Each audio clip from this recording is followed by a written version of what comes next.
ያዘነ ሊጽናና ፈሊል ካለም ለመገላገል ኢየሱስ ይመጣ ጌታ ይመጣ ሞላና ጎደለ የሌለበት አንድ የሚኮንበት ኢየሱስ ይመጣ ጌታ ይመጣ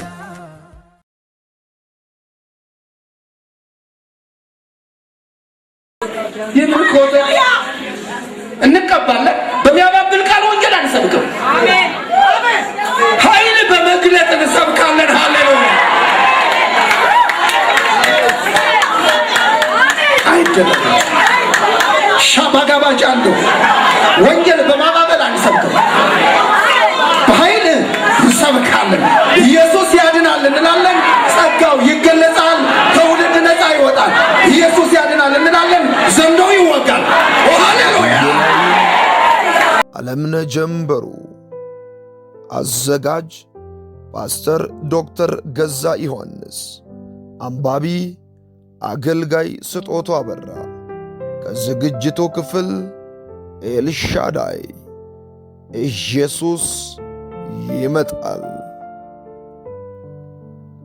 ወንድሜ ዛሬ ደግሞ እንደ ድሯችን ስለ ጌታ ሥራዎች እናውራ እባክህ እኔ እኮ ካንተ ጋር ስሆን ልዩ ስሜት ነው የሚሰማኝ ደስ ነው ሚለኝ ስለ ጌታ ነገር እናውራ እሱ ነው ልቤን የሚያሳርፈኝ በል ንገረኝ ጌታ ያለህን ያሳየን አንዳች ሳትደብቅ ንገረኝ አለኝ እኔም ከቃሉ ጋር አያይዤ ወንድሜ እኔም እኮ አብረን ስንሆን የብዙ ጊዜ ስንቅ ነው የምቀበለው እኔ ሁል ጊዜ ስለምነግርህ ዛሬ ደግሞ አንተ ተናገር እኔ ደግሞ ልስማ ደግሞ አንድ አብሮ ያስተማረ የነበረ አስተማሪ የነገረኝ ነገር አለ እስኪ ስለሱ ንገረኝ አንተ ያስተማርክ በክፍሉ የሆነው ነገር ነበር እሱን ጀምርልኝና ሌላውን እንቀጥላለን አልኩት የልቤ ሰው ዓለምነህ እየሳቀ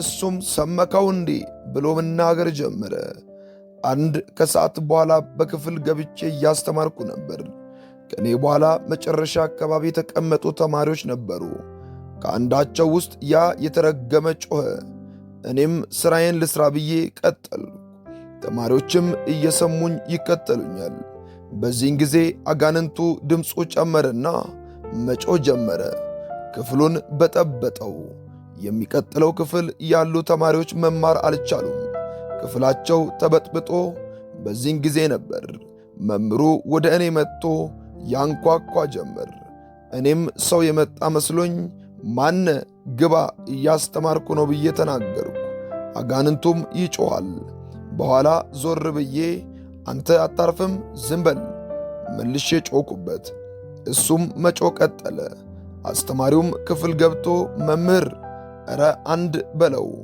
ጩኸቱ አላስቀምጥ አለን እኔም ማስተማር አልቻልኩም ተማሪዎችም ትምህርታቸውን ሊከታተሉ አልቻሉም አንድ ነገር አድርግና ገላግለን አለኝ እኔም ዝምበል አሁን ዝምበል ስል ስለ ጩኸት በዚያ በጌታ ሜዳ እንገናኛለን አሁን በኢየሱስ ስም ዝምበል አሁን የእንጀራ ጉዳይ እየሰራው ነው ካንተ ጋር በጌታ ፊት በኋላ እናወራለን አሁን ዝምበል ብዬ ደግሞ ተናገርኩት ወደሚጮኸው ልጅ ሄጄ በጌታ በኢየሱስ ስም ውጣ ብዬ ገሰስኩትና አጋንንቱም ወጣ ልጁም ነፃ ሆነ እኛም ሥራችንን ቀጠልን እልሃለሁ ይህን ነበር የሰማው ቀጥልልኝ አለምዬ ደግሞስ ወደ እንግሊዝ አገር ለማስተር ስትሄድ በአውሮፕላን ምን ነበር የሆነው እሺ እሱ ደግሞ እኔ አውሮፕላን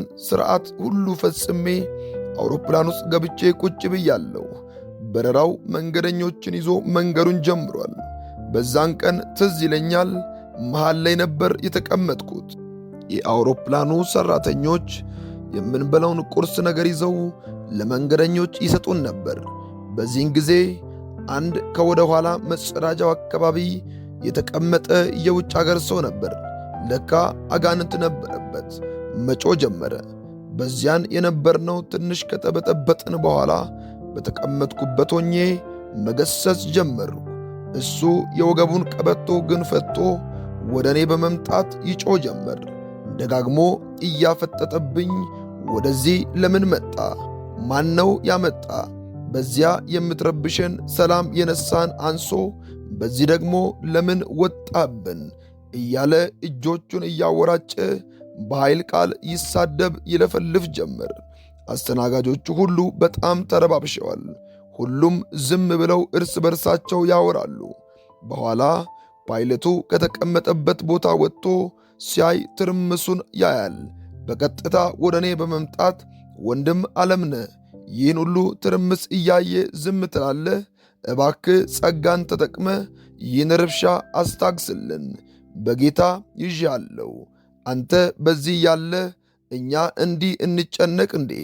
ደግሞ ከዚህ ባለፈ በአውሮፕላኑ በመንገደኞች የሚደርሰው ኪሳራ ቀላል አይሆንም እና ተነስና አንድ ነገር አድርግ ብሎ የሚያዝልን ቃል ይናገር ጀመር። እኔም ወደዚያ ወደ ሰውየው ያለበት ቦታ በመሄድ ገሰስኩት። ዝም በል አንተ፣ በሰው ሀገር በሰው ድንበር ነው ያለነው። አሁን ዝም በል። ይህን ረብሻን እዚያው በጌታ ፊት እናየዋለን። በዚያ ይህ ሁሉ ጩኸትህ ልክን ትይዛለህ። አሁን ዝም በል እንሂድበት። አንተ ክፉ ጸጥ በል ብዬ በጌታ ገሰስኩት። ጌታ ረቶኝ ብዙም አልቆየም። አጋንንቱ ከሰውየው ወጣና ሁሉም ነገር ወደ ነበረበት ተመለሰልን እልሃለሁ። እናም በሰላም መንገዳችንን ቀጠልን። አየህ የእግዚአብሔር ሰው፣ አንድ ነገር ልንገር፣ ቅባቱ ወይ ጸጋው ካለ ጌታ አይተውም። በየትኛውም ቦታ ብትሆን ያ ቅባቱ አብሮ ይቀጥላል። ቅባት እኮ የምትዘንጥበት ወይም ከረባት አንገት ላይ አድርገ ወይ ዘመናዊ መኪና እየነዳ አሊያም ጥሩ ቤት ሰርተ የምትኖርበት ጉዳይ አይደለም። በየትኛውም ቦታ ብትሆን አንተ ስትሆን በአንተ ውስጥ ያለው ጌታ ያስቀመጠው ቅባት እሱ ነው የሚሠራው። አንተ አልተቻለኝም ብትልም እሱ ጌታ ግን በፈለገው ሰዓት በወደደው ጊዜ ያስነሳል። ያኔ ሰው አለ፣ ሥራ ላይ ነኝ፣ ትልቅ ሰው አለ ብለ ለጸጋው ባትታዘዘው እሺም ባትለው ጥሎ ይሄዳል። ሌላ ብዙ አሉት የሚታዘዙት፣ ምን ላደርግ ትወዳለህ የሚሉ እሺ ብለው የሚታዘዘው አለ። ካንተ አልፎ ወደዚያ አይነት ሰዎች ይሄዳል። አየህ የኔ ወንድም፣ እግዚአብሔር በየዘመናቱ ሰው አለው። ሰው አጥቶ አያውቅም። እኛ እምቢ ብንል ጌታ ሌላ ሰው አለው የሚታዘዘው እሺ የሚለው። ስለዚህ ቀባኝ ባርከኝ ብቻ ሳይሆን ከቀባ በኋላ መታዘዝ ይጠበቅባል። መቼም ይሄ ላንተ አይነገርም። ታውቋለህ፣ ባየነው ብዙዎች ተቀብተው ዋው ያልንባቸው፣ በአንድ ቀን ዝና የነበራቸው ድንገት በአንድ ሌላ ጊዜ ጸጋቸው ተገፎ ተራ ሆነው የሚኖሩ ብዙ ናቸው። ስም እንጥራ ብንል ብዙ ናቸው። ከድሮ ከኦሪት ዘመን ጀምሮ ከዚያም በኋላ በአዲስ ኪዳን ዛሬም በዘመናችን የነበሩ ዛሬም ያሉ ብዙ ነበሩ፣ ደግሞም አሉ። ጸጋ ካልተጠቀምክበት፣ በተሰጠ ካልሰራበት፣ ካላገለገልክበት ለሌላ ለሚሠራ ለቃሉ ለሚታዘዝ ይሰጠዋል። የጸጋ ቅባት መንግሥተ ሰማይ ለመግባት ዋስትና አይሆንም። አንተ ሁሉ እንደምትለው እግዚአብሔር የትኛውም ዘመን በየትኛውም ጊዜ በየትኛውም ሁኔታ ጡረታ የለውም። መዳን የአንድ ጊዜ ነው፣ ደግሞም እስከ መጨረሻ የሚጸና ይድናል ስለሚል አቋርጦ በፈቃዱ ከአገልግሎቱ ብትወጣ ፈቃዱን ባትፈጽም ነበረ ብሎ ነገር ወይም የሚያዝንል ነገር የለውም። አንዴ ከፈቃዱ ከወጣ ደግሞ ለመመለስ ብዙ ጊዜ ይፈጃል። ከዚያ በኋላ ያመነና የካደ ከእምነቱ የተመለሰ ወድቀው ወደ ሕይወቱ ለመመለስ በጣም ይከብዳል። ሌላ አዲስ አማኝ መስክረ ማምጣት ይቀላል። ከዚያ በኋላ ታሪክ ትዝታ ብቻ ሆኖ ይቀራል። ነበር ትባላል። ኢየሱስ ይመጣል። እንደ ይሁዳ ዛሬም በዘመናችን ብዙ ሰዎች አሉ፣ በነበሩ የሚነገርላቸው ታሪክ አውሪ ሆነው የቀሩ። እግዚአብሔር የረዳቸው ግን በብዙ መከራ፣ ስደት፣ ችግር፣ መከራ ወይም እስከ ሞት የሚያደርስ ነገር ሲገጥማቸው በሚደርስባቸው ባጋጠማቸው ክፉ ነገር ሁሉ ስለ ጌታ ብለው ጸንተው የሚቆሙ በሕይወት እያሉ ደስታ፣ ስኬት ከጌታ ጋር ሆነው ይኖራሉ።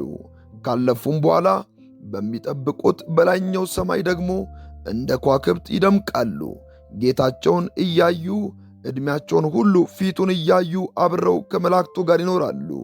ይህ ነው የሚያስቀናው። ሐዋርያትና ነቢያት የቀደሙት እነ ሙሴ፣ እነ ኤልያስ፣ እነ ኤርምያስ፣ ዳዊትና ሌሎችን ማየት ነው።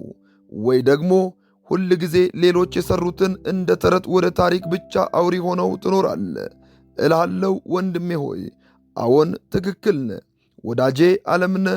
የተሰጠ ካልተጠቀምክበት ጌታ ሌላ ሰው ሰጥቶ ያስቀናላል። ያልከው ሁሉ ትልቅ ቃል ነው። ሰው ሁሉ ሊያስበው ሊያውቀው የሚገባ ነው። ደግሞም በእንግሊዝ አገር የሆነውን ነገር አጫውተኝ። አንዴ ባለፈው ጀመር አድርገልኝ አቋረጥከው። እኔ ግን ከዚያን ቀን በኋላ ልቤ ፈጽሞ አላረፈም።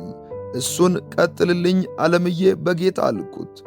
በዚያን ጊዜ ዓለምነ ለትንሽ ጊዜ ጸጥ ብሎ ካየኝ በኋላ ወይ አንተ ለካ ጋዜጠኛም ነህ፣ ረስቼው ነበር። አንተ ብዙ ነገር ልታስወራኝ ነው። ይህ ሁሉ ግን እርሱ ቢፈቅድ ቢሆን በኋላ በደንብ አድርገ በዚያው ውብ አጻጻፍ ለታሪክ ትጽፈዋል። ዓመት ይፍጅ ከዚያም ቢበልጥ ቢያንስም ብቻ ለማንኛውም ጻፈው ወዳጅ አለኝ። እኔም አዎን ወዳጅ ዓለምነ፣ ዋናው ዓላማዬ እሱ አይደለም። እንዴት ወይ አንተ ከአገልግሎት በኋላ ስታርፍ ትጽፎ ይሆናል። በል አሁን እሱን አውራልኝ አልኩት። አሁንም ጸጥ አለ።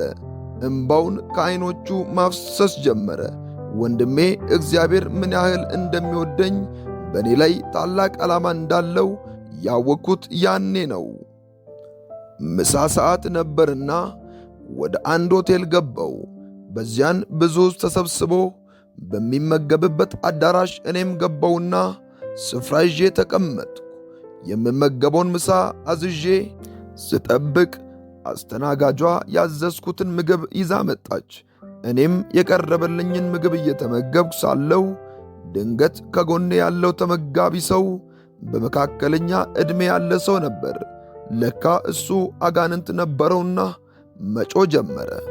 አዳራማሹን እያተራመሰው የተቀመጠበትን ጠረጴዛ ጨርቁን እየሳበ በጠረጴዛው የነበረውን ምግብና የተለያዩ የጠረጴዛው ላይ የነበሩትን ዕቃዎች እየጎተተ በመሬት ላይ ይጥለው ጀመር።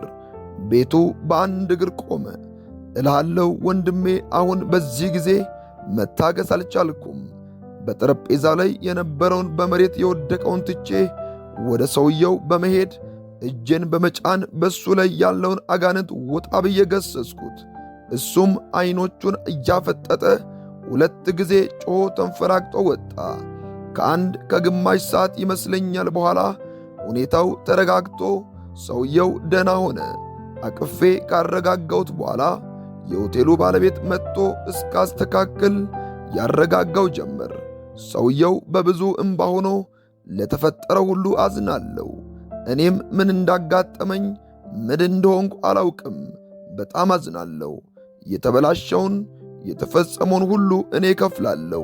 የሰው ሁሉ የተመገበበት ሂሳብ አምጡልኝ፣ እኔ ቢሉን እከፍላለሁ። ስለ ተበላሸው ሥራ አዝናለሁ ብሎ ሲማጸን የሆቴሉ ባለቤት ወደ እኔ መጣና ምንድነው የሆነው? አንተ እንደዚህ አይነት ነገር ልትፈጽም ደግሞ ዛሬ የሆነው ሁሉ ምክንያት አንተ ነህ። ማነ? አንተና ባንተ ያለው ምንድን ነው? ይህ ብቻን ማወቅ ስለምፈልግ ንገረኝ አለኝ። እኔ ደግሞ እንኳን ነካክተውኝ ድሮም በሕዝቡ ፊት ሁሉ ስለ ጌታ መናገር ወዳለሁ። ታዲያ ከዚያን በኋላ ቆሜ ለተሰበሰበው ሕዝብ ወንጌል መናገር ጀመርኩ። በእነሱ ቋንቋ ይህን ሁሉ ያደረገው ኢየሱስ የናዝሬቱ ነው። በእኔ ያለው እሱ ጌታ ነው።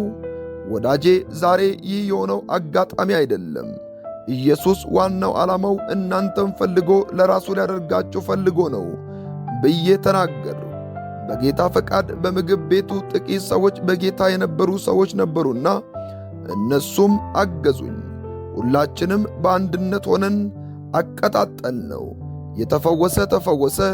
ትንሽ መገለጦች አባት ሰጠኝና ተናገርኩ።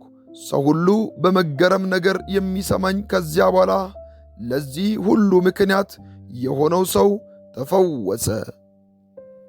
ደግሞም ለረጅም ዓመታት እንቅልፍ ያለመተኛት ችግር ነበረውና እንደገናም ደግሞ በቤቱ አባቱ ለረጅም ዓመት በአልጋ ተኝተው እንዳሉ ጌታ ነግሮኝ ነገርኩት። ሰውየው ደግሞ ልክ ነህ፣ እኔ ያለመተኛት ችግር አለብኝ፣ አባቴም ቆይተዋል አልጋ ላይ። እባክህ የእግዚአብሔር ሰው ሆይ ከዚህ ከመጣልህ ቃልና ትንቢት ትክክል ስለሆነ ሁላችንም ነፃ የምንወጣበትን መንገድ አሳየን ብሎ ተንበርክኮ ለመነኝ፣ ይማጸነኝ ጀመር። የሚገርመው ግን እሱ አልነበረም። የእግዚአብሔር ሰው አሁን በደንብ ስማኝ። ይህ ሰውዬ በእንግሊዝ አገር በነ ስሚዝ ዊግልወርዝ የተደረገ ታላቅ ሪቫይቫል የመነቃቃት ዘመን የነ ጆን ዌስሊ የወንድሙ የልጅ ልጅ ነበር። ሦስተኛ ትውልድ የሆነ ሰው ነበር። አይገርምም? በጣም ነበር የገረመኝ። የእግዚአብሔር አሰራሩ ያንን እንዳስታውስ አደረገኝ። ብዙ ታሪክ የማላውቀውን ነገረኝ። በዕድሜ ከገፉት አንዲት ወይዘሮ ማርያ ከተባሉ ባለቤቱ ጋር አስተዋወቀኝ። ከሌሎችም ጋር እንዲሁም ሙሉ ቤተሰቡን የጆን ዌስሊን ሲያገለግል ከነበሩ ብዙ ፎቶዎች አሳየኝ። የልጅ ልጆችን ከብዙ ቤተሰቡ ጋር አስተዋወቀኝ። ወደ ቤቱም ወስዶኝ ጋበዘኝ። በኋላ የታላቁ አባቴን በእንግሊዝ አገር ታሪክ የነበረውን ሰው ቤት ልውሰድ ላሳይ ብሎ ወሰደኝ። ታላቁ የእግዚአብሔር ሰው ጆን ዌስሊ የነበረበት ቤት ወስዶኝ አሳየኝ። ባለ 2 ክፍል ቤት ነበረች። እዚያ ታላላቅ ሥራዎችን የሠራ ባለ ታሪክ ሰው፣ ስሙ በዓለም የገነነ ሰው በዚች ባለ 2 ክፍል ቤት ነበር ይኖረው አለኝ። በመንግሥት በቅርስነት ስለሚታይ ይጠበቃል። የሚጠየቀውን ከፍለን ማንነታችንን አስመዝግበን ወደ ቤቱ ውስጥ ገባን። በተለይ የገረመኝ እሱ የእግዚአብሔር ሰው የተኛበት የነበረችው ባለ አንዲት መስኮት ቤት ነበር። ብዙ አሳየኝ። አልጋው የሆነ በገመድ የታሰረ መውጣት ወይም መተኛት እንዳይቻል በገመድ ታስሮበታል። ቢያንስ በ2.25 ሜትር ርቀት ሆነው ነው አልጋውን የምታየው። በእጅ መንካት በጣም ተጠግቶ ወደ አልጋው መቅረብ የተከለከለ ነው። የሚገርመው ጆን ዌስሊ የተኛበት በነበረው አልጋ ተደግፎ ነበር የሚጸልየውና 2 እጆቹ በአልጋው ላይ አስደግፎ 2 እግሮቹን በወለሉ ላይ ነበር የሚጸልየው። ጉልበቱ ብዙ ጊዜ ስለሚንበረከክ ስለነበረ የሚጸልየው የነካው የተንበረከከበት ቦታ 2ቱ ቦታ ጎድጉዶ ይታያል። እኔም ጠባቂውን ለምኘው እባክህ እሱ ተንበርክኮ የጎደጎደውን 5 ደቂቃ ብቻ በጉልበቴ ነክቼ ልጸልይ ብዬ ስለምነው ሰውየው በኃይል በመቆጣት አይፈቀድም፣ እኔ እሱንና የመሳሰሉትን እንድጠይቁ በእጅ ይሁን በእግር እንዳይነኩ ለመጠበቅ ነው በዚህ ያለሁት፣ ይሄ ሥራዬ ነው አለን። ወይዘሮ ማርያና ይሄ ወዳጄ ቢለምኑት አይሆንም ብሎ አስቸገረን። በመጨረሻ ከቤቱ ስንወጣ የሆነ ነገር ተሰማውና እሺ ኑ ግን አትቆይ፣ በጉልበትህ ነክተህ ቶሎ መነሳት ብቻ ነው፣ ከብዙ ማስጠንቀቂያ ምናልባት ሌላ ሰው ቢጠይቅህ ተንበርክኬበታለሁ ብላችሁ እንዳታወሩ ብሎ አስጠንቅቆን ገመዱን ከፍ አድርጎ አነሳልን። ትንሽ ተጠግቼ በእግሮቹ ጉድጓዱን ተንበርክኬ ወጣን። በኋላ ይሄ ትልቅ ሰው ደግሞ ሌላ ላሳይ ብሎ በዚያች ፎርድ መኪናው ይዞን ወጣን። ወደ አንድ ብዙ ሕንፃ ወደ ከበበ ቦታ ወሰደን፣ አሳየን። ይሄ ሁሉ አያቴ ሲነግረኝ እንደ ዛሬ እንደምታየው ብዙ ሕንፃ አልነበረውም። ይሄኛው ሜዳ ነበር። አሁን ነው ከጊዜ በኋላ ሕንፃ የተሠራው። እዚህ ቦታ ነበረች ካትሪን ኩልማን አንድ ወቅት አገልግላበት የነበረው አዳራሽ በዚህ ነበር አለኝ። በግድግዳው ስለ ካትሪን ኩልማን የተጻፈ ማስታወሻ አስነበበኝ። እልሃለሁ ወንድሜ ገዛይ። ክፍል 2 ይቀጥላል። ኢየሱስ ይመጣል።